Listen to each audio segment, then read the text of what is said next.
Thanks for tuning in to another episode of the Blue Raider Podcast hosted by Jake Bolden.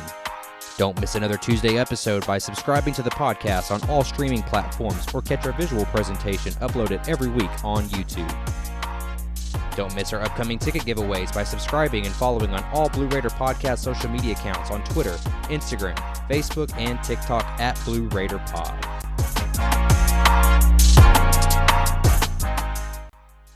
Welcome back to the Blue Raider Podcast and a happy Season 2 of the BRP. I wanted to thank all the listeners that have stuck around since last December, and I wanted to welcome all the new listeners that might have joined over the summer series where we interviewed some of your favorite Blue Raider athletes and players. I have so much planned for this upcoming athletic season. Production upgrades, a brand new intro that most of you just heard there at the beginning, working on doing some sponsorship deals, quarterly giveaways, and all that kind of good stuff. Piggyback off the idea of doing giveaways, we're actually doing our first giveaway here at the BRP.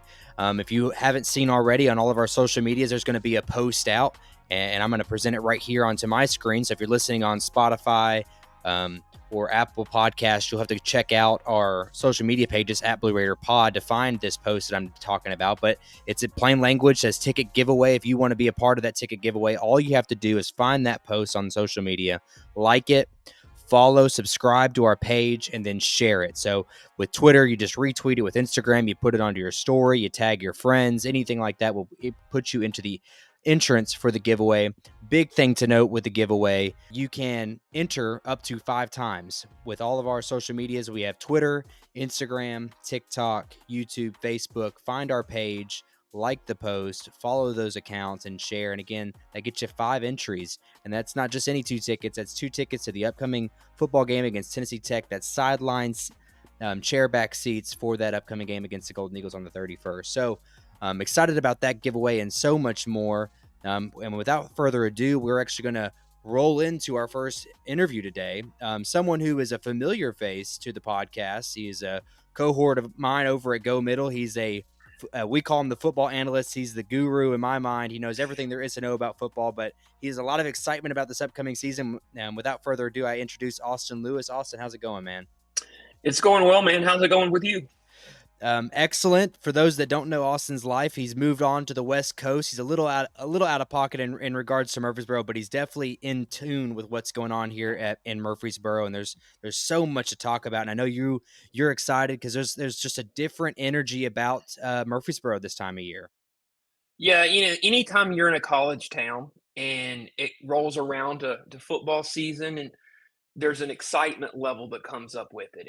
It's like small town Texas high school football where everybody's kind of has one eye on the football team that year. And with Murfreesboro, with the new head coach there in Murfreesboro, there's going to be a lot of excitement, a lot of energy, a lot of enthusiasm surrounding the program with the addition or change, whatever word you want to use there, with Coach D. Mason at the helm.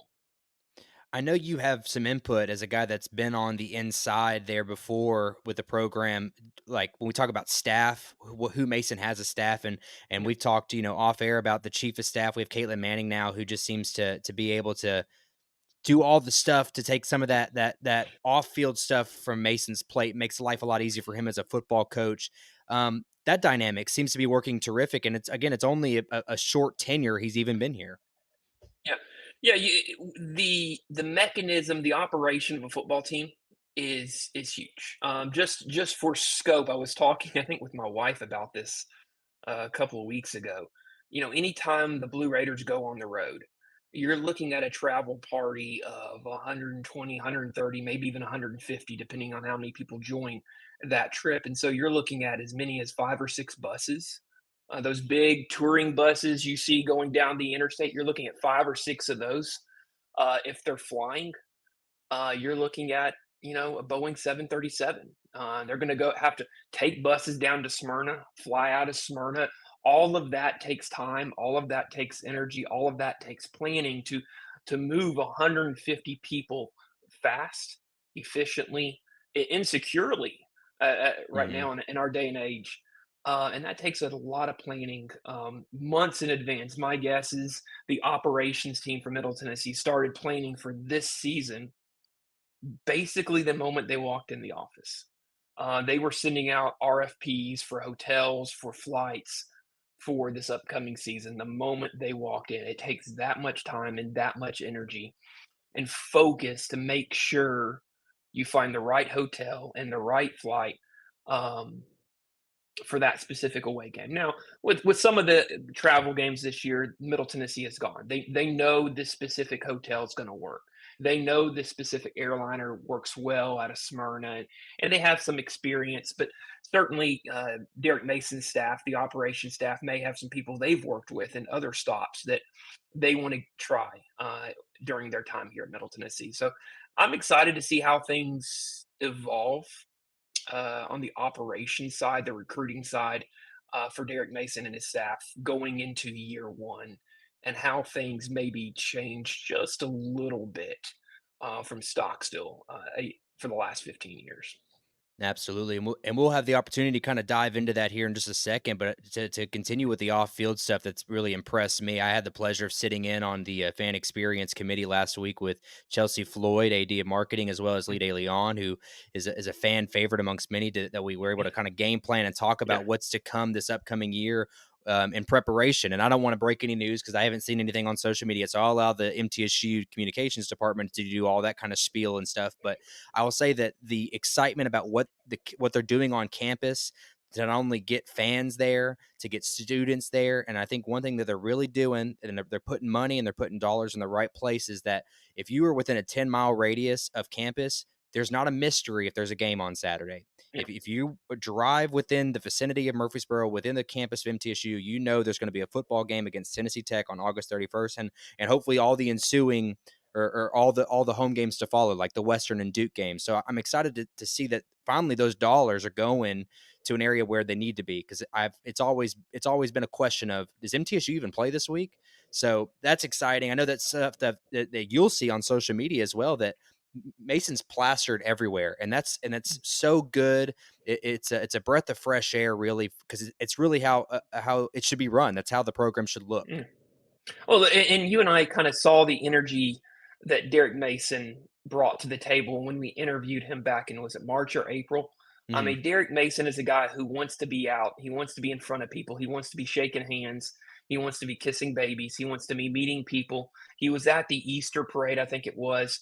He's out in the community going to basically every country club, every civic organization he's gone to, Chamber of Commerce things, anywhere he can go to meet people, to encourage them to come to the game this fall. He's done his part to build relationships with the community.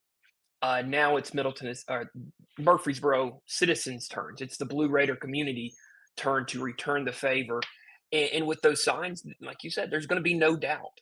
His face is on, it seems like, every sign I've seen plastered on social media, about the games, about the football season coming up. You can't go to the website, goblueraiders.com, without seeing Derek Mason right there, right front and center, reminding you that Tennessee Tech is coming to town, that football season is about to kick off, and you need to buy your season tickets. And it's paying off. I think it was reported a week or two ago that they have something like 300 new BRAA members this year.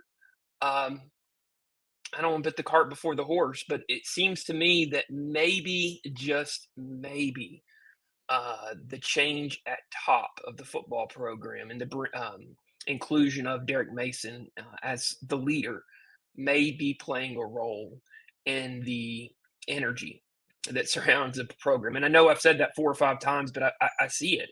You see it on social media. You see it in the practice. You see it in how he's engaged the community. There is an energy. There is an excitement that surrounds the program right now that wasn't there a year ago. And I'm excited to see how it plays out this season. Yeah, absolutely. He is the center of all that energy. He's the source of it all. And we'll just go right into it now. We're talking about the football team. I know you've been able to kind of keep a close eye on where he is in regards to recruiting, as far as personnel additions. We were able to, or I was able to sit out at fall camp last week and see some of these bodies. I think a lot of things stand out to us. Um, Nick is as good as advertised. We always anticipated that. I think the skill position groups continue to get better. I think one thing that may stand out to us when we go to August 31st is we're going to see a slew of running backs. And I don't think that has anything to do with the opponent. Shaquille Middlebrooks had a great scrimmage this last weekend. We already know Frank Peasant, Flip Krettel. But then to go on the wide receiver talk, as I'm really trying to lead us on to, is like Omari Kelly, Gamarian Carter. These are names that have stood out to us. And I think the offense is going to be a lot better than we were giving them credit for, say, back in January or February. Yeah, for me, the key to the offense is not the skill position players. During Rick Stockstill's 15, 16, 17 years at the top of the program, they had good skill position players. And that hasn't changed this year. You mentioned Omari Kelly. You mentioned Gamarian Carter. You mentioned all the running backs. There's a lot of skill position talent in the Blue Raider offense, even at tight end. When I look at Holden Willis at tight end, I see some things in him as a kind of that split out Y that older people may remember Shannon Sharp 20, 30 years ago. The younger generation may remember somebody like a Tony Gonzalez, and maybe even somebody a little younger may remember the old Titans tight end uh, Jared Cook, who played a couple of years for the Titans before going on and hopping around several teams. A little undersized tight end who can move around and maybe split out more than a normal inline tight end. And so I'm excited to see maybe how he's utilized in 11 and 12 personnel groupings. That's one tight end, one running back groupings, or one running back and two tight end personnel groupings. I'm excited to see how he's utilized in the offense. And so there's a lot of talent on the offensive side of the ball. My one question mark is the offensive line. Mm-hmm. And it's not a knock on the coaching staff. It's just a matter of you don't know what you have until you see them take the field on August 31st against Tennessee Tech. That's been a thorn in the side of the Blue Raider football team for 5, 10 years. And I want to see what they look like against Tennessee Tech. I want to see what they look like against Ole Miss and Duke and Western Kentucky. I want to see how they compete. And are they able to move the pile? Are they able to create holes so Middlebrooks and Peasant and Krettel can hit the hole and they have a hole to hit Mm-hmm. and run through? That hasn't really been um, available for them in the last couple of years. I want to see can they do that this year? Yeah, and it's been the question all along is how good is this offensive line going to be? They lack experience, but I give my side of it, at least my case for I think we're in good hands. But when we're talking about the experience of these guys and who they're replacing, Mateo Guevara, who was an all CUSA freshman last year, when the original first depth chart came out, he was never even on the list. And so the reason I say that I think that that's a good sign for where the Mm, experience level is that if a guy that was all CUSA freshman is no longer on the starting lineup by yeah, transitive property, as I would say, that means you got mhm, better. yeah, But yeah, as I've seen through fall camp thus far, the depth chart is so tentative. Like it changes on a practice to practice basis, which again, as we've heard guys say there after practice, that sort of um, that sort of competition breeds excellence within that group. I feel like they're in good hands, and I'll say this, and I agree with you. We're going to see a lot in those first 3 weeks because they're going to get the whole gambit. They're going to face a Tennessee Tech team has a good interior lineman, but they're going to be undersized when it comes to Division I talent. You're going to play Ole Miss, who is arguably top 10 type talent. They're going to be a college football playoff contender when the year's over. You'd like to think, and then you got Western, who's going to be the cream of the crop when it comes to Conference USA. So you're going to see where this team stacks up early on in the year.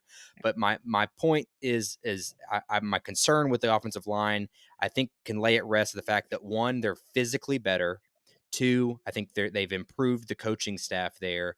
And three, this is a ground and pound offense that Derek Mason loves to mhm. run. So I think when we're talking about personnel, he knows the guys that he needs the offensive line, and I truly think that they're going to be all right. Yeah, and with Simmons at offensive line, a guy who has 4 years as an analyst at Auburn and 8 years coaching or at playing in the NFL, he has that experience, that wisdom from playing in Pittsburgh and coaching at Auburn. I think he's a guy that I think can do some things with that offensive line.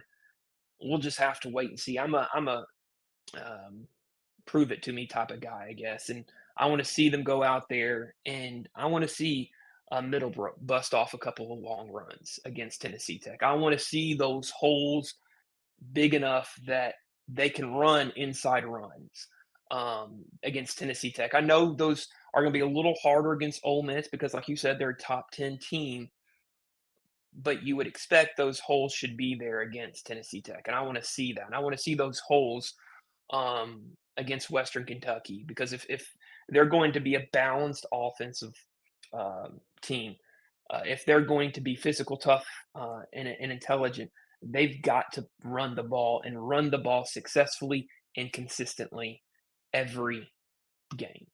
And we haven't seen that from Middle Tennessee football in 5 years. Yeah, oh, absolutely. Yeah, the run game has just been non-existent, and it definitely is what is allows you to control the game. We're not only the Yeah, clock, but also the pace of the game.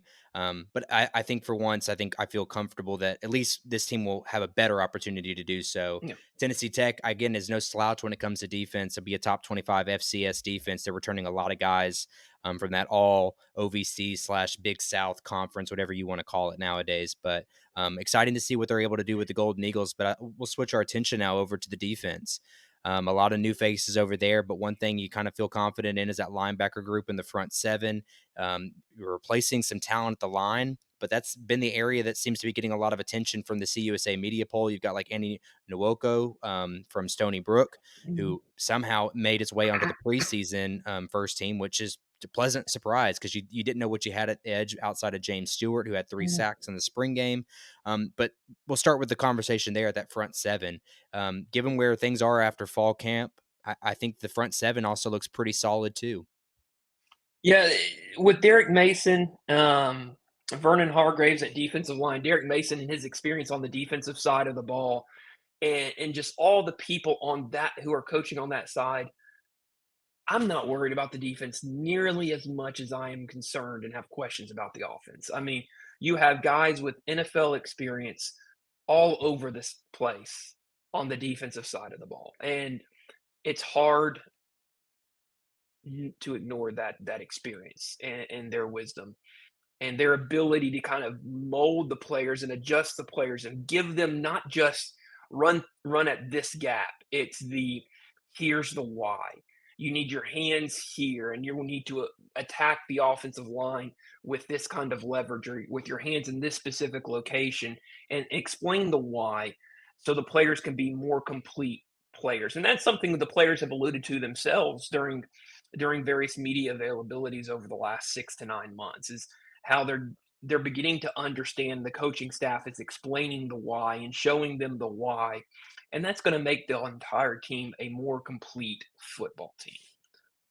Right, and to expand on that too, the secondary's kind of been the same way. They're kind of experimenting with a few guys. You know, you have like Tyrell Raby, who's been a standout Mhm. for him in the past. The Memphis transfer, Diari McDonald's another guy who has Yeah. shifted from that outside linebacker nickelback. Now he's going to be what seems to be the CB1 for him, local talent there out of Oakland. Excited to see what he does, but you look at the secondary. You've Mhm. got a deeper secondary. Brendan Harris, I think, has been above expectations for Derek Mason in the secondary. Bryce for Yeah. secondary coach Bryce Lewis. So the Mhm. secondary has areas of concern, especially in the Conference USA, which is when you talk about the top echelon of the conference. You got quarterbacks like Logan Smothers at Jacksonville State. Now you got TJ Finley at Western. You got Caden Salter, who's going to be a shoe-in for Offensive Player of the Year amid being healthy. Um, you got to have a solid secondary. And right now, I think again physically they play the part. I think the confidence level is there. I think that was an area that for me on the defensive side I had more concern than say the defensive line was because you're having to piece all these guys together that have never really played together. And the secret to success when it comes to secondary play is how well do these guys how well is their chemistry? Because a lot of it has got to be give and take with the secondary, and this crew seems to be together when it comes to spring ball and fall ball practice. Yeah, for me, the secondaries, at least on paper, at least where we stand now, heading into the season, I think the strength of the roster. You Hmm. have two safeties that will likely be the starters at free and strong safety that know the defense, and they've played for Mason at Vanderbilt. And so they know the defense backwards and forwards. They are the quarterbacks of the secondary. They can communicate and make the adjustments with their counterparts at corner in ways that maybe a safety who wasn't as familiar with Derek Mason's defense would maybe struggle a little bit. But these guys know it. They've played in it. They understand where they need to be and how they need to be there. They understand the weaknesses. They understand the calls and the leverage and how to communicate it. And so for me, the safety spot, at least when guys are healthy, I think is maybe the strength of the team. With at corner, I think corners maybe strength if safety is 1A, corner is 1B. And that's purely because of the talent there, but not just the talent, but the coaching staff there. I mean, Derek Mason, his background is secondary. James Stewart has coached secondary, if I'm not mistaken. You have guys across that back end who understand that position on a deep level. They have experience there that experience enough that they could be coaching, in my opinion, probably at an SEC or another Power Five, Power Four conference. That's how good that secondary coaching can be. And so it's not the secondary is not a concern of mine, at least right now. And even to add on to that, the depth there too. There's so many guys that Mason said is battling for that spot, and they all Mhm. have experience, at least within the MTSU system itself. Like Marvay Myers is another guy that I didn't mention that's going to get an opportunity to play. Ricky Smith. You've got the kid from Indiana, James Mons. And there's just Yeah. the secondary is so deep. I do feel like I said I felt iffy about them going in, but I feel Yeah. very very confident about them now. But Yeah. all that said, go ahead. Yeah, so you look at that secondary, it's possible that all 5 positions in the secondary, and I'm including the nickel position, um, all 5 could have somebody with Power 5, Power 4 conference experience, or Memphis in the case of Raby. Guys who have played at higher level schools, who understand, have gone against the best of the best of the best in practice. And now they're at Middle Tennessee, and they brought their experience and their talent to Murfreesboro. And so the potential for that secondary just to be one of the best secondaries in the conference for me is super, super intriguing to watch this season.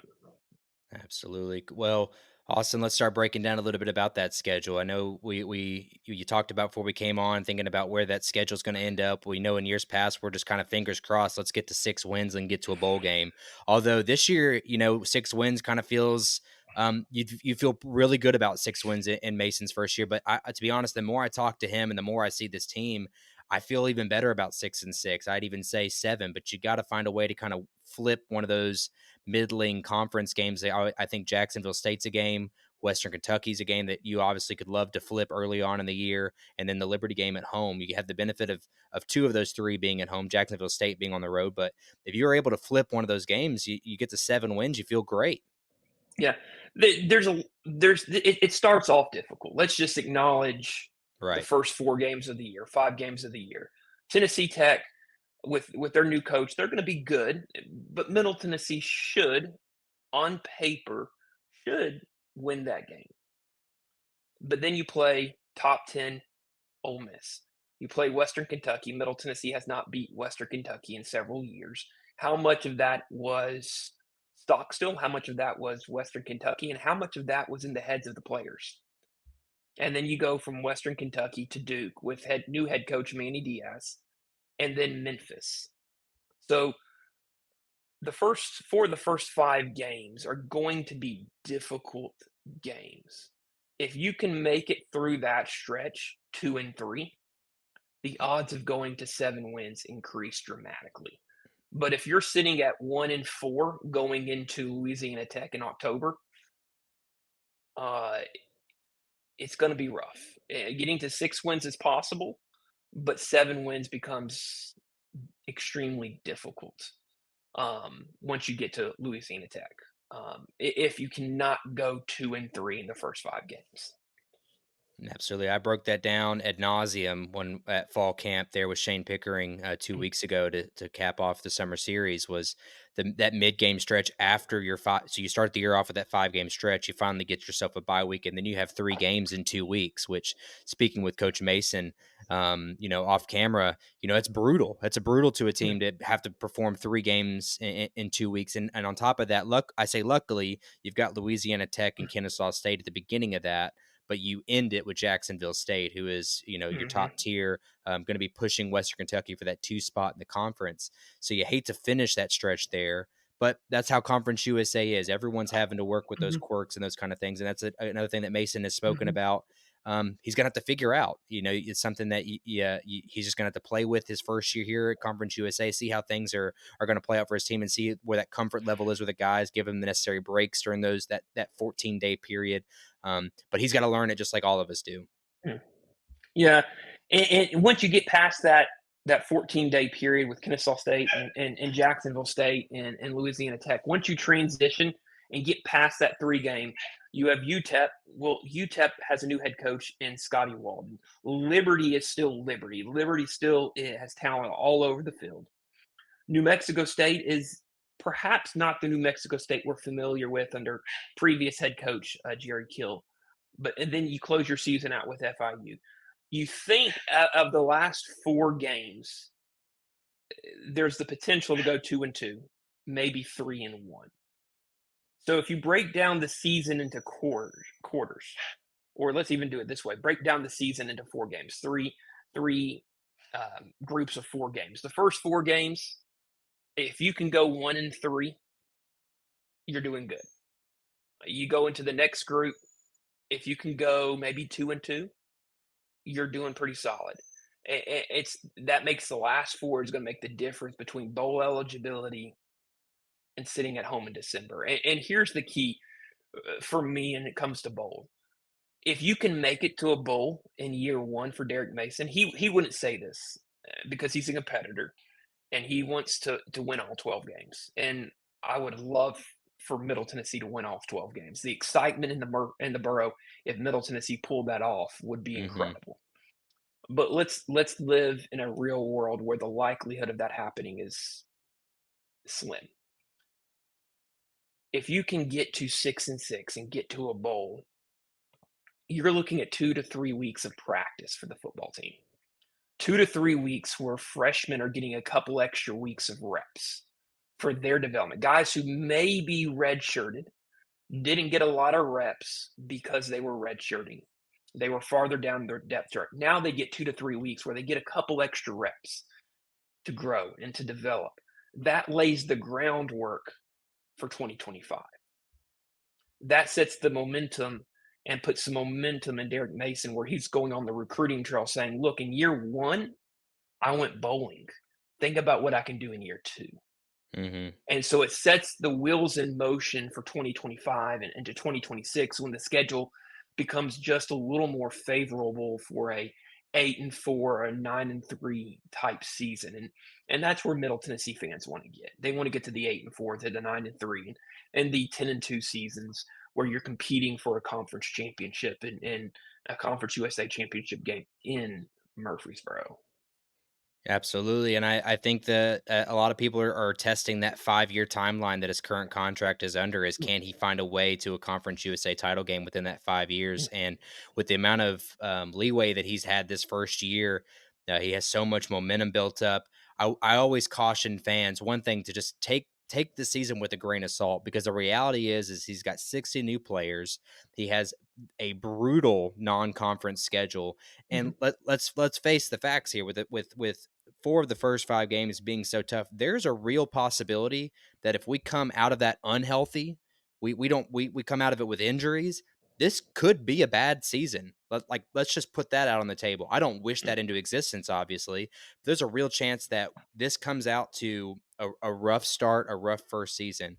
But one thing about Mason that I think he would instill in the fan base in the event that something like that were to happen is that, stick with me. This is all new. We're going to figure this out. And we'll go back to the recruiting conversation just for a second.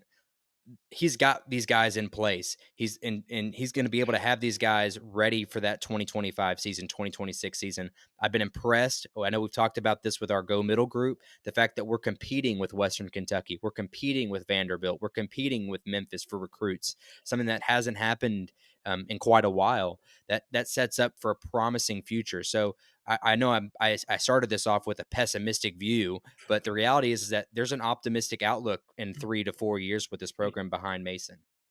And that's kind of where it sounds pessimistic on the surface, but it's more of an attempt to be realistic.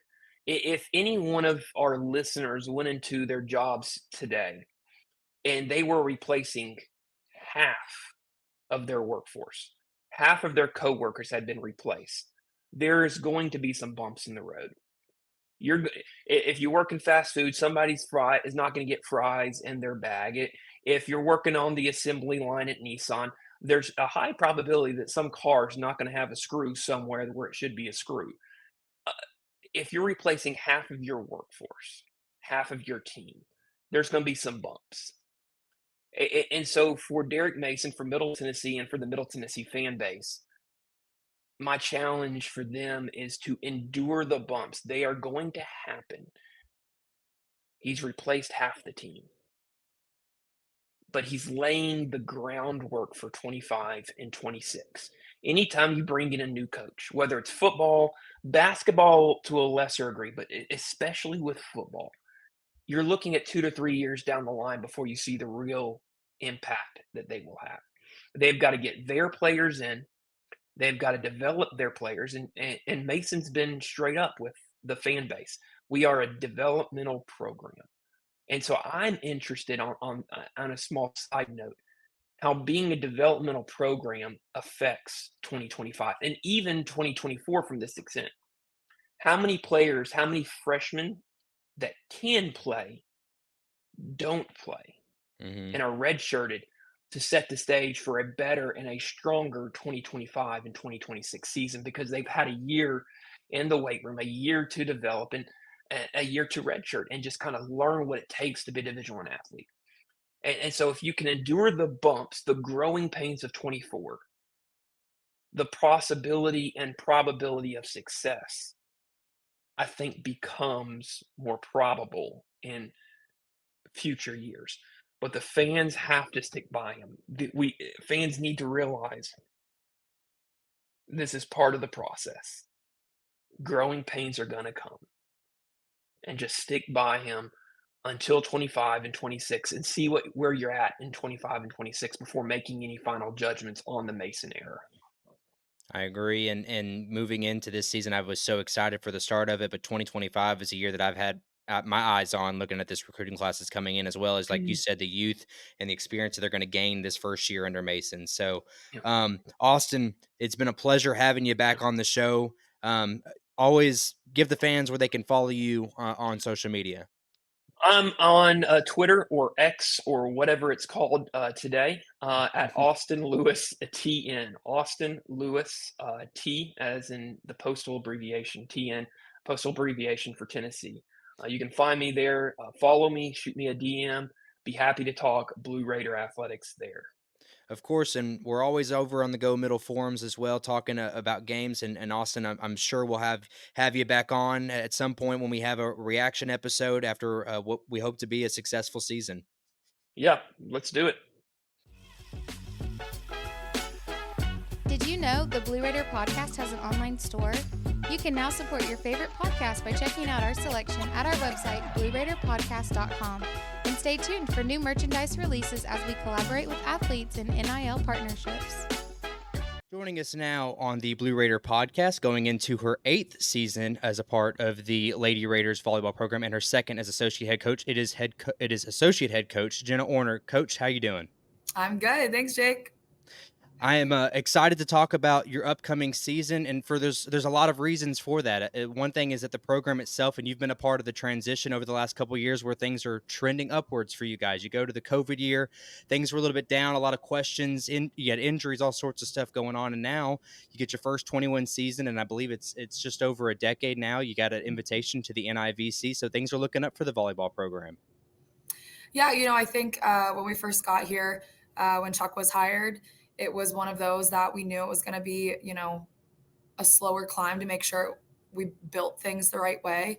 And so it's been really, really rewarding to see that doing things, recruiting culture and making sure you have the right kids in with the program and doing things maybe a little bit slower, but making sure that it's like the culture set, the foundation is there. And just seeing it kind of flourish right now in the last 3 to 4 years, especially. But it's been really rewarding, and it's been awesome to see the kids kind of grow into their own too. Tell me a little bit about where things have gone to this point. What has gone right for the program? I know you kind of touched on it there a little bit with recruiting, as you are the recruiting coordinator. What are some things that you think have kind of led you to where you are now? Yeah, well, I think one thing that's really special about our staff as a whole is that we've all been together for 8 years. Taylor's been in some different roles during that time, but she's actually been at MTSU the longest as a regular student.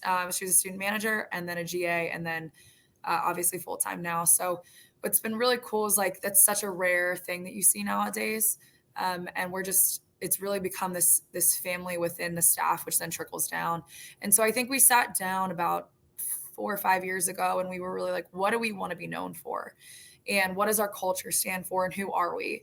And from there, like being gritty, blue collar, tough, like the workhorse, and just kind of setting that foundation of knowing, okay, if that's who we are, we got to go out and recruit that type of player. And so we really sat down and hammered out what our recruiting scheme was, where we wanted to go. You'll notice a lot of our players are from the Midwest. And internationally as well. So that's kind of been like our bread and butter and then also just being very, very honest and upfront about what the vision is for the program. Recruiting kids that are coming from winning programs, whether that's their high school or their club teams, other colleges. We've done really well in the transfer portal of finding the kids that value what we have going on here, that want to push the program forward for themselves and for the team. So it's just been a really cool experience to see like that 5-year goal setting kind of come to fruition now, and just knowing who we're about, and we're really proud of the players, not only physically what they bring to the table, but they're just awesome kids. Like they're some of the best people you want to be around.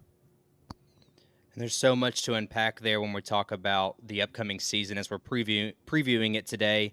The recruiting aspect, as you touched on, a lot of girls from the Midwest. And I know one area in particular, Minnesota, seems to be an area you've recruited very heavily. And one name that stands out is Audrey. She's a very young player still in her own regard, but she's very talented. You talk about the college transfers. Laura Jensen, who came from Little Rock, we had her over on the episode over the summer. You returned some key pieces in Jensen and Rhoda. Tell me a little bit about their game. What are expectations does the coaching staff have for them to elevate? Because you're going to have some pieces that are missing, especially there on the offensive hitter front. Tell me a little bit about what their game, what we should expect this upcoming year. Yeah, so I think in regards to both of them, they're both very special individuals, but very different at the same time. Adri has always come in as more of an L1, which means she is more of like the person that's going to put the ball away. She has a lot of power. Adri touches well above 10.4, 10.5, I think she just tested at, which is very, very few percentage of people in the world can do that. Adri is one of them. And so when you watch her, she's very physically gifted. And so Adri knows that she is able to hit certain shots that you just will not see across the net from you. And so for her, one of the things is her freshman and sophomore year, she was obviously put up some great numbers. I think for her, one of her goals is to really be a firm lockdown 6 rotation player. And it's really hard. You want someone like Adria on the court because she's experienced. She understands at this point going into her junior year what it takes to win at a high level. She also just has this really great ability to drive others, to really motivate in a different way, as opposed to Lau, who is also just how she plays the game. There's very few people that play the whole entirety of the game like Lau. And I mean, from passing to hitting. And when you look at her numbers just on a stat sheet, sometimes it's not these huge numbers and highlights. But Lau is the reason why we've won a majority of our games, especially over the last season. Last year, she received passed the ball almost 1,200 times. We passed doubles So even when she's front row, she's having to pass half the court and then kick out to approach. And so she carries a large load offensively, defensively, serving. And she's just, when you get her in person, she just has this light about her that attracts everyone to her. Like when you're around Lau, it's really hard to have a bad day. So between both of them, I mean, we say you live and die by your pins. And so the fact that we have two of the best outsides in conference returning is huge for us because we know that that's consistency there. They also are going to obviously continue to carry a heavy load, but we did absolutely graduate a big part of the program last year, or of the team in the prior years. But I do believe, especially we've had a couple practices. Now the report day is coming on. And so we're really excited about what we bring to the table. And even though we're a little bit younger, we have 5 freshmen. We have 3 transfers as well, 2 grad and 1, she'll be a redshirt sophomore. People could say we're young and that it's a rebuild year. I don't love to use that term because I don't think we're rebuilding. I think with the players and the talent we have coming in, it's going to be a really special team. And they've bonded really quickly. And I think that is attributed to them being open and just wanting to play at a high level and respecting each other and really just committing to this process early on. Yeah, and let's build off of that roster breakdown there. Adria, like you said, she has aspirations to be Conference USA Player of the Year. I think one thing about her game is I'm sure you would agree with, is making it a full faceted, much like Laura's is, where she wants to be more of a defensive player as she has been. Obviously, she's excellent at serving, great at killing. But those transfers, Kiera Booth, the middle blocker from Villanova, Olivia Bronner, defensive specialist from Northern Iowa, Brooke Springer, who's a middle blocker from Evansville. Those are the 3 transfer portals that you bring in. What kind of contribution are they going to provide for this roster as you talk about filling in some of those gaps, as some people may allude to as a rebuild? Yeah, so I think Liv got here in the spring. So Liv is someone who comes from a really talented Northern Iowa program. She knows what it takes to win. She understands great culture. Immediately from the get-go, when Liv's back row defense is something that you can't help but watch. Like every time she steps foot on the court, she's definitely grown into her personality a little bit more now that she's comfortable and she understands like that you can be yourself here and like really grow into that. And so it's been really cool to watch her grow. So she will definitely help us defensively, and she has a killer serve. That's fun to watch. Kiera was a captain at Villanova. And she was one of the best offensive hitters in the Big East, which is also a very strong volleyball conference. So she not only understands what it takes to be a high level middle, she runs the slide. Oh my gosh, it's so fun to watch her off of 1 foot. She's really dominant in that way. So it adds, that kind of is someone like Kaylee Oscarson was that person for us last year. And Kiera can do a lot of the similar things, as well as hit off of 2. She's really dynamic in that way. So she's going to add to us in the offense of having something to run behind the setter, which gives the defense on the other side a different look. And then also just bringing a lot of like personality to the team. She's hilarious. You got to watch her on the sideline. She's always dancing or like cracking a joke. And so then there's Brooke. Brooke is also a really dominant blocker. When we look at our middles right now, Emma Nilsson, who's an incoming freshman as well. So we have 3 brand new middles.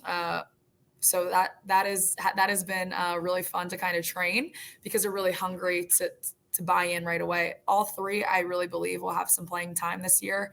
It's going to take all 3 of them to win consistently. But Brooke is phenomenal at, she just has this knack of understanding when and how to press over the net, and she's a really big blocking force for us. So same with Emma, and Emma is just a powerhouse. I was a libero when I played in college. I would not want to be the one digging her ball. She hits, her arm is a hammer. So those are the 3 transfers why we recruited them and what they bring on top of, again, I think for the 5th years especially, it can be a little daunting coming in for 1 year, 6 months really with the team, and then you're quote unquote done, although both of them will be a part of us the following year with staff. But they've just really bought in, and the girls have welcomed them with open arms. So I think they've been able to really have an uphill climb pretty quickly. And to go back there on the freshmen, one thing about this team that may be a little bit different last year was a very veteran team, which obviously led to the success you had. Now you're talking about the continuity that this team brings. You're still bringing in 5 new freshmen. Anyone that I know you mentioned middle blocker, they're getting some playing time. Anything else as far as that freshman group that you look forward to? Not maybe not necessarily in the immediate playing time, but the potential that some of these girls bring to the squad. Yeah, well, I think with the team last year, a lot of our veteran kids, they were really pivotal in helping push this program forward past this hump that we had always been through, that we were really trying to get. And that was really like, I give them so much credit and I love them all very much. And we're very close with all of them still. We talk every other day between all the staffs. But they were really part of a pivotal point of getting over to this success, consistent success. Right. And so they helped us get back. That was the freshman class that helped us get back into the conference tournament when before we got here, they had been on a 6-year hiatus.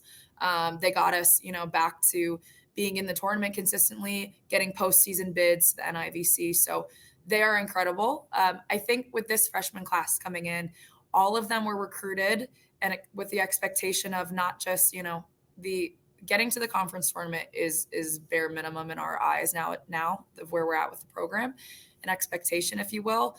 But it's also been, the program has been to a Sweet 16 in program history. We've won multiple conference championships, and they were recruited and committed under the understanding of like that is what your goal is every year, freshman through senior year. It is your turn to now push it to the next level. And so honestly, all of our freshmen have the ability to come in and have some playing time right away. They work extremely hard. They understand nothing is given to them and they know kind of the roles that they're walking into, but they're awesome. I mean, for freshmen, we always talk about don't come in and just tiptoe in, like full dive in, go in for it all the way. And they've done an amazing job of that with really just buying into the culture. And I think the upperclassmen have to give it to them too. Like it's been a really great transition for them. It's great to hear about the chemistry growing as well as talk about the culture. You're improving every year. You got to that 20-year clip this last year. It's all about how are you able to continue that culture, and a big part of that culture as well is, and this position we haven't talked about is the setter position. You lose Taylor from last year, obviously a pivotal part. It's a player that the ball goes to every set, right? And so that's a part that you have to replace. I'm curious where you guys stand as far as finding that next setter. Is McCander, is she kind of the obvious choice? Where do you see that position going this year? It's interesting because all 3 setters, we have Caroline McCander, Andy Spees, and Reagan McIntosh. And Reagan and Andy, they are both freshmen this year. They both graduated high school semester early, so they have both been with us since the spring. And both extremely talented setters, but all 3 of them have very different styles of setting. You have Caroline, who's a little bit more like, she's not afraid to be a gunslinger. Like she'll be on the run and she makes some pretty great, like amazing athletic plays to the pins. She understands the culture. She understands expectation. She's not afraid to tell people like, hey, we gotta make this better. We gotta run this drill again and make it better. Reagan's hands are beautiful. They're like butter. The ball comes out so smooth. She has a lot of wisdom to her for as young as she is. And so that's been really fun to watch her kind of grow into that, even for as young as she is. I don't like to put like that label on the freshman because we expect everyone, no matter what year you are, you should be coming in and participating and giving what you can in a leadership role, whatever that looks like at that time. So she's been giving a lot in that sense. And then Andy is someone who is extremely athletic. Not only is she a great setter, but she also is very offensive. She can hit on the right side as well, has a really fast arm. So, I think right now it's a lot of like connection work. Obviously, offensively, we want to make sure that we're trying to put up a great block as well when they're front row. System-wise, we're still trying to hammer out what's going to be best for us. If we're running, 1 setter at the time, 2 setter at the time, just trying to figure out our system and what that looks like. And, we've had 4 practice days, 8 practices total. And so we're kind of starting to hammer some of that out a little bit. Would it be accurate of me to say that you kind of have battles everywhere? It seems like, no one's position is necessarily safe, but that competition can kind of breed some sort of level of excellence within a program. Yeah, I think this year has been the best year since we've been here, that the the difference in talent is so close to each other. One name I haven't said yet, Aowen Schrader, he's a freshman. She's trading on the pin right now. And then Trey McCutcheon as well. Trey has worked her tail off the last 2 years. Her vertical's gone up 3 inches. She's just a workhorse, and she's one of the toughest kids I know. She's super gritty, and she really wanted that right side position to be hers, and she's worked so hard in the off season. And so I'm really excited to see what she does this year. Her arm is also like, if you walk into the gym and you're not looking, you can hear Trey hit the ball. She hits it that hard. And plus she's just an awesome kid who really is another, like, showing a lot of leadership qualities. But between the 4 pins, with Adri, Lau, Trey, and then Aowen Schrader, who's a freshman. Aowen comes to us from Iowa, and she's a 6'2", just absolutely yoked freshman hitter. And she learns so fast. So what's really cool is just, again, like, the level between people right now, it's a great, healthy competition. And I think, even the more experienced or the returners are understanding, like, hey, you got to really work every single day. And that's one thing Chuck talks about all the time, is like, you don't earn your playing time in a match. Rent is due, and it's due every day in practice. And the girls understand that, yet it's still as competitive as it is and as fun as it is, because they'll talk a little trash sometimes. It's all healthy banter. It's like, it's such an incredible environment that they know, and they're happy. They want to keep pushing each other forward, because they know it's going to take all 14 of them to win a championship this year. And so it's been really fun to see so far. And we're running low on time here, but to build again off of what you're saying there about winning a championship, it all starts in that conference. And last year you kind of put yourself into that conversation there at top of the conference. And a slight look ahead in regards to your schedule. You're starting off in Montana. You're taking a big road trip out there. You're going to play a really good Washington team. You're going to play the host Montana State. You've got some other non-conference games I have noted for quality opponents like Southeast Missouri. You've got Virginia, Arkansas State, some really good teams. But I want to get back to the conference championship aspect of it. Western Kentucky, 100 miles of hate. Really good program. Always has been a really good program. You lose the 2 matches against them last year, but you do take a set from them. What does it take not only to just win a conference championship, but to kind of get over that hump when you're talking about beating teams like Western? And I'll allude to last season as well. You beat a top 25 Auburn team. So the skills there. What does it take to kind of get over that hump with and get the monkey that is the Hilltoppers off your back? Yeah, I mean, I think a lot of that is just the mental side of it.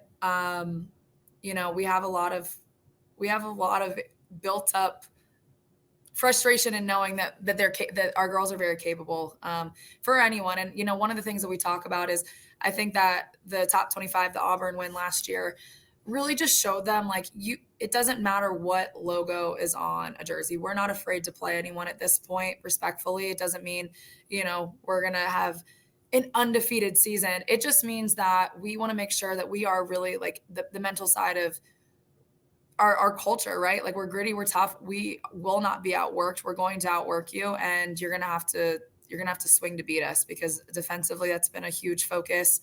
I think the overall level we've been hammering out defense a lot with blocking and defense the last for spring, and even like early on for our first couple practices, and that was something that I think Western Kentucky really kind of sought us out a little bit on. And so I really do think with the new players that we have, and then our returners just developing so much. I mean, Allie Eckel, and Marie, and all the players that are returning right now have really just, I've seen a huge difference in these last 8 months. And so I think the mental side, and just knowing, like, being confident that you have what it takes. So just go out there and play without that pressure on you, but knowing that the girls aren't afraid of a challenge. They won't back down to anyone. And I love that kind of gritty blue collar attitude that we have. Absolutely, Coach. Well, as this episode airs this weekend, you'll have your first exhibition match with Belmont at home, Alumni Memorial Gym. As I said previously, you'll be going to Bozeman, Montana at the end of August, early September, and then you'll be coming home for the Blue Raider Bash. So plenty of opportunity to see the Lady Raiders in action early on here at the Alumni Memorial Gym. But Coach Orner, I appreciate your time and coming on to discuss your upcoming season. Yeah, thank you. Come out and check us out. The BRP is proudly partnered with Rivals Network affiliate GoMiddle.com. Subscribe for premium content for all the inside scoop on MTSU athletics, recruiting, or join our free forums to discuss today's episode and all things Blue Raiders. The BRP is also partnered with the College Huddle, a nationwide collaborative effort with over 80 Division I programs represented. Check out the website at thecollegehuddle.com to catch up on all college football content with daily articles and episodes provided by the largest college podcast community on the internet. Joining us now on the Blue Raider podcast, going into his 23rd season as the MTSU women's soccer coach, coming off of 200 career victories just 2 seasons ago, but we are well underway in their season. Joining us now, head coach Aston Rhoden. Coach Rhoden, how you doing? I'm good. Thanks so much for having me on this podcast. Absolutely, Coach, and it's a pleasure to have you join us. Like I said, you've had quite the storied career here at MTSU. I want to take a second, maybe for yourself, just to reflect a little bit about your time here. You know, you've had some ups and downs, and the team is moving in what I presume to be the positive direction after the improvement from last season. I just want to hear kind of your take on your last two decades here. I mean, it's every day is a fun day. I mean, I get an opportunity to work at a fantastic university with some great people doing what I love to do, so, it's certainly a blessing and a privilege that I really, really am thankful for. And to build on that too, one thing about this university that I think is so special, and I'm sure you'll agree, is Chris Massaro and as well as the athletic department's commitment to women athletics and the amount of time and energy and effort they put into to women's sports. Oh, without a doubt. I mean, I think, the advent of Title IX opened up a lot of opportunities, but, even with that, it doesn't necessarily mean people would do the right thing. So it's good to be in an environment, where, they do, we do take a lot of pride in our female sports, and, and there's no shortage of us wanting those sports to do well as the men's sports. Absolutely, Coach. Well, today's episode really is just to kind of highlight a little bit about your team this upcoming season. You're coming off of a loss to Belmont this last weekend in a tight 2-1 matchup there, but I kind of want to hear from you your perspective on this year. What are kind of some highlights for you, things that you're looking forward to with this new group? Well, I think, certainly to build on last season, I mean, we're very young. Last year we had 28 kids on a roster, 20 of them were freshmen and sophomore, so now they've grown up a little bit, and the mental maturity, the tactical maturity has improved tremendously, so, and I think adding some new faces to the mix with a strong returning group, bodes well, for the future for us. We certainly, are not happy with the loss that we incurred last night, but it's one of 20 games, and that one game doesn't define a season for us. Absolutely. Well, and as I was saying earlier, you had an improvement as far as the win total last season going into this year. How are you able to kind of garner that momentum that you gathered last year with also bringing in all these new faces moving into this year? I think a lot of it is just being able to play and live by our core principles, right? I mean, we're not going to react to every single game and every single result. We're going to stick with what we believe in and stick with our principles. And I think if we can do that, it's going to help us standardize the way we train, the way we play, the way we compete, and in time will give us the results that we want. Absolutely. And another kind of key part of that is Coach Hannah Haves. She was just promoted to the associate head coach position. I'm sure you had a lot to say with that. Can you tell me a little bit about Coach Haves and her place within the program? Yeah, Hannah, has established herself as a very critical piece of what we're doing. She's certainly one of the top and brightest young coaches in the U.S., and is on a really high trajectory to become a fantastic head coach, in the very near future. So we're just excited that, she's a part of us, at the moment, and we're trying to take every advantage of that to help our program grow and at the same time help her grow.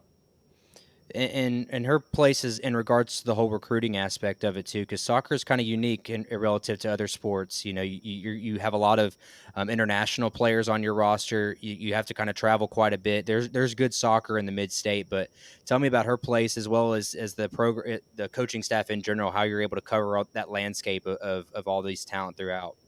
Well, I think it's about your network, and certainly it's about as weird as it may sound to a lot of people, it's about the work that every other coach does here, to promote, our brand in terms of the success that we've had in all the other sports that are here.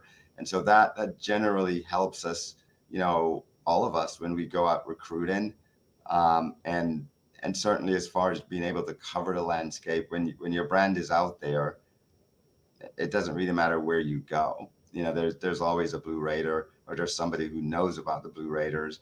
And if there aren't, there's somebody who wants to be a Blue Raider. So I think a lot of it is us being able to strategically, with our recruiting model, be able to figure out the best places to go that has the kids that fit what we're looking for, and then secure them. Do you find that finding some of those players through current roster or current players find that to be the easiest avenue as far as word of mouth getting? Because I know when I speak with Coach Borndame on the tennis program, is he has a lot of his international athletes. It's always easiest to find that avenue of players that are currently here and they have their clubs back home wherever they are. Do you kind of find that as the easier avenue, or are you always trying to leave every stone unturned? Well, it is a little bit of both, right? Mm-hmm. I mean, you go any and everywhere that you think there might be a player that fits your program, and I think we've been fortunate, much like Jimmy, where we've had some outstanding international players, with World Cup experience or national team experience that have passed through our program, and the experience that they enjoyed has allowed them to still essentially be recruiters for us. So we oftentimes will hear from either current players or former players about players in their country or players on their club that at least gives us a pathway that maybe some other schools may not have, and an association that some of the schools may not have, and help us secure those players. Tell me a little bit about this current class that just came in, a little bit about this young team. Are any players that really stand out to you, names that we should keep an eye on? Oh yeah, there's been a lot of kids that have come in that I think with time will do extremely well for us. Alexa Dendis has done really well. Ryan Colton has done well. We have our first ever Japanese player in Risui Asaki, is doing really well for us. Emma Brown, a graduate transfer, did really well at the Division II level, and is also doing well for us right now. I mean, so there's a lot of transfers that we have in Ariana Kingsley, Ali Draper, Mackenzie Shores, who are all coming in with some collegiate experience to help balance out the youthfulness that we had from last year. Do you plan to kind of play around a little bit with the starting 11 early in the season?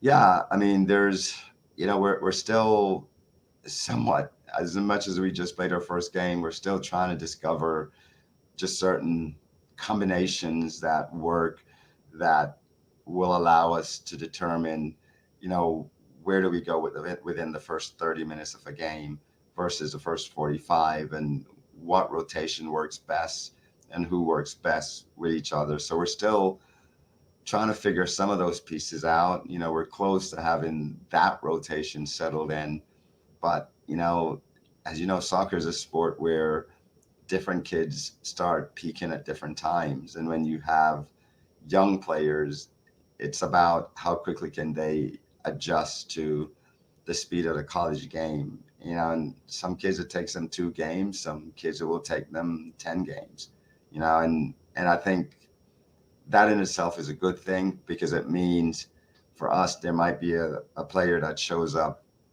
5-6 games from now that everybody wondered where this player was, and it was just that player's time, and she just needed that maturity piece to her game to be able to fulfill the things that we know she's capable of doing. Any areas on the roster now that you feel real comfortable about? Yeah, I think I think the team is way more balanced than last year. We have a lot of new faces in the back line, but I think those guys have adjusted really well. We definitely have new faces in goal. I mean, Hannah Suter left, who was a perennial starter for us.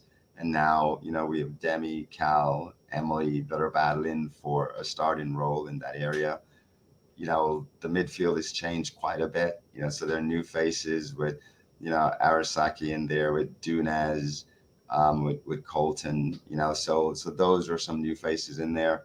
And it's the same with up front, Kingsley's there, Dendis is there, you've got Emma Pedersen that's coming back.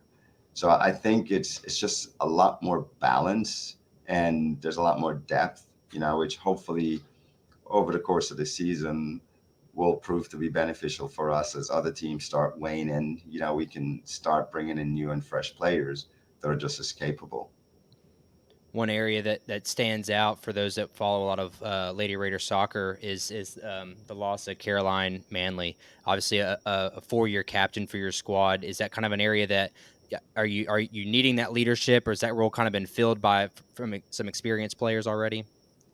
Well, it's a little bit of both. I mean, Caroline gave us 4 years worth of experience as a leader, and and I think you've got Lauren Sponstra, you've got Sasha Nielsen, who are older players now that have been here and been through the rigor and the grind, that knows what it takes to survive in our environment.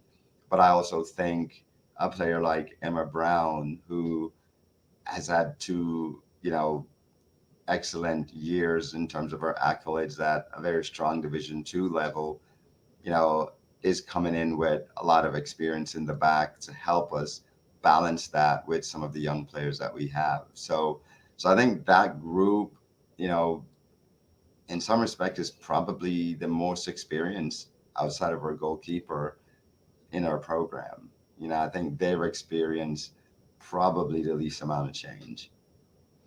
You bring up Lauren there, the defender for you, a great player. Again, another player that's been there for a very long time. And I spoke with her over the summer talking about taking over that leadership role. Something that's so unique with her, especially in the post-COVID area that we live in now, is having a player that's been a part of a program for 4+ years. How important is her role as far as instilling the culture that you talked about at the beginning of the episode with these new collection of players? Oh, it's extremely important, because she's lived it. Lauren has been through where we've had, great seasons, and she's been through where we've had down seasons.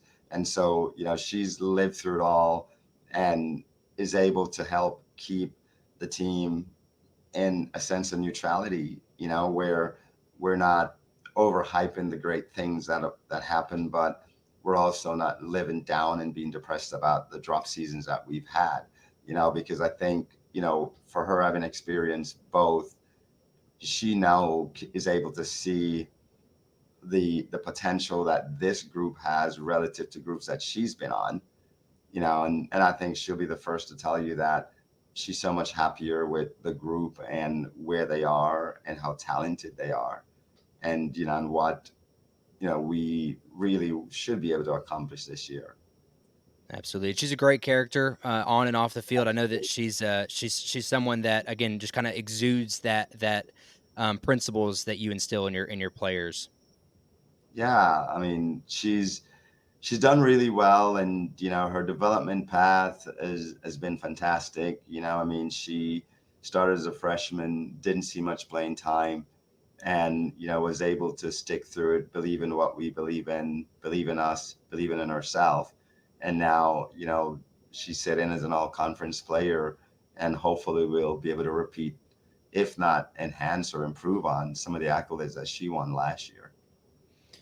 And some other players, as far as accolades go, Amanda Labarge picks up a preseason first-team All-CUSA as a midfielder there. She's your returning leading goal scorer as well as points total. So, I mean, her game is, you got to expect to just continue to skyrocket this season.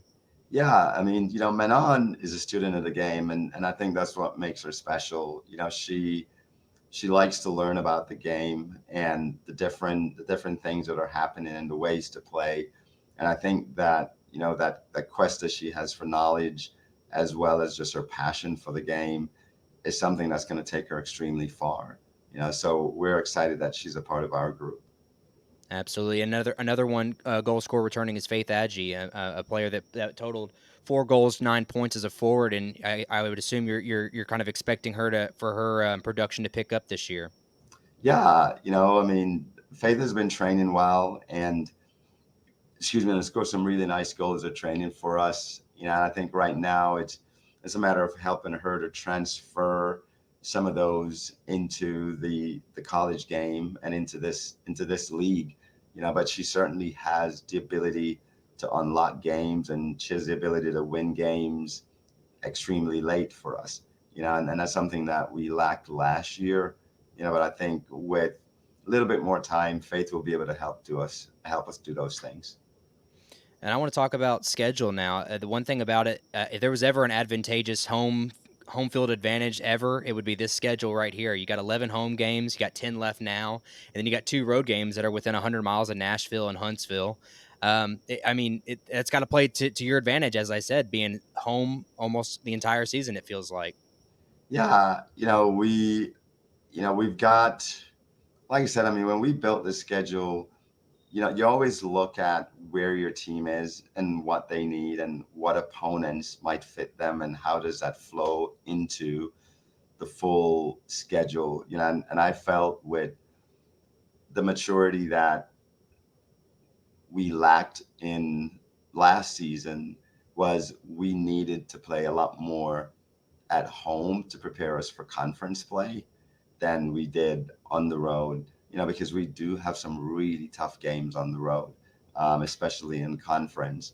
And so we're certainly using this to hopefully help build our confidence in our young players. I mean, anyone will tell you young players are so much better at home than they're on the road. And so, that was our plan, was to be able to showcase our team and our maturity from last year to our home fans and help get them behind us so that, we can actually now be able to win games and have that mentality of winning games home or away. And, and if our first game is any indication of it, I mean, the fans were absolutely outstanding, and big thanks to Coach Mason and his boys. I mean, the football group was there, and that made a huge difference for our girls. So, I think just being able to play at home in front of our fans will help our younger players grow up faster so they can manage games on the road. Absolutely. And you said it there too, that the conference slate gets tough, especially in those road matchups. And I want to hear from you as someone who's a lot more familiar as far as the landscape goes with CUSA this season. Where do you kind of see the stronger programs at, and what is it going to take for your program to kind of overcome those road games? Well, I think, it's just a matter of consistency. I mean, we had really 1-goal games with the top 2 teams in the league last year, which was Liberty and New Mexico. Liberty, we lost to 1-0 at home, and New Mexico State, we lost to 3-2 on the road. So certainly, with those 2 teams, you have to believe that they're going to be the top 2 teams just based on their performance from last year. So, I feel with the group that we had last year, we were very close in those games and could have gotten the result that we wanted. So I think this year, despite both of those games being on the road, and I know they're going to be extremely tough on the road, but I think the great news is they're a little bit later in the year for us, which hopefully means that we're a lot more seasoned by then and be able to manage those games a little bit better. Absolutely, Coach. Well, I appreciate you taking the time. I know the season's just now underway and you're a busy man, so taking a few minutes just to speak with us in the Blue Raider Nation. I just want to highlight, too, that you got a road contest coming up, but you're back home again shortly this coming Sunday against Tennessee Tech. That kicks off at 5 p.m. But, Coach, I wish you and the Lady Raiders the best of luck this season. Oh, thank you so much, and thanks for having us and giving us this platform to allow other people to know a little bit more about who we are and what we do. We'd love to have our fans come out and support us. We'll definitely always need a 12th person. Absolutely, Coach. And you heard that, Lady Raider fans. Be out there, be the 12th person. Coach, I appreciate you again. No problem. Thank you so much. I appreciate having everyone on the episode today. Austin Lewis with the football talk. We had Jenna Orner there with the volleyball talk. And, of course, Coach Aston Rhoden able to squeeze us in to talk a little bit about his Lady Raider soccer season coming up. This is our Raider wrap-up portion of the episode. For those that are new to the Blue Raider podcast, at the end of every episode, we like to wrap up with the previous week in all things Blue Raider athletics, as well as talk about the upcoming week and outlook for the schedule. In regards to the wrap-up, it's pretty short and sweet. As I just spoke there with Coach Rhoden, you have the Lady Raiders drop their home contest on Sunday to Belmont by a score of 2-1. Emma Pedersen, as he said, with the 1 goal versus Belmont, got them that 1-0 lead there before the half. And then this upcoming week, as I previously stated, they'll be on the road in Lafayette, Louisiana on Thursday, the 22nd, where that kicks off at 7 p.m. And then they are back home on Sunday, the 25th, to kick off at 5 p.m. against the Golden Eagles of Tennessee Tech. So Tennessee Tech spending a lot of time here in Murfreesboro for football, as well as Lady Raiders soccer coming up. And that'll do it for the Raider wrap-up. Just to reiterate the giveaway that we're doing here at the Blue Raider podcast, I'm extremely excited to finally do some giveaways, get some outreach here for the Blue Raider podcast. So if you want to be a part of that, if you want to get your name into the drawing to win those 2 tickets to the MTSU Tennessee Tech football game on the 31st, all you have to do is you're going to have to like and share the post on all the social media, and you can enter your name in at a maximum of 5 different times. That's right. If you follow us on our Twitter, Instagram, Facebook, TikTok, and YouTube, all you have to do is follow, subscribe, share that post, and then you will be entered in to the drawing to win those tickets to the MTSU Tennessee Tech football game on August 31st. So that'll wrap up our episode for today. I appreciate everyone tuning back in. I'm excited for a season 2. I'm happy to put out some new content for you guys, interviewing more coaches, more players. Should be an exciting 2024-25 season for a lot of reasons, football being the main one, with the new administration under Coach Derek Mason. Next week, we will begin previewing our Week 1 matchup against the Golden Eagles, as well as have a conversation with our women's golf coach, Lauren Gasecki. And then we will wrap it all up with our cross-country head coach, Keith Vroman, to talk about his upcoming season and indoor track and field. So, again, thanks for tuning into the Blue Raider podcast, and we will catch you next Tuesday morning. And until then, go Blue.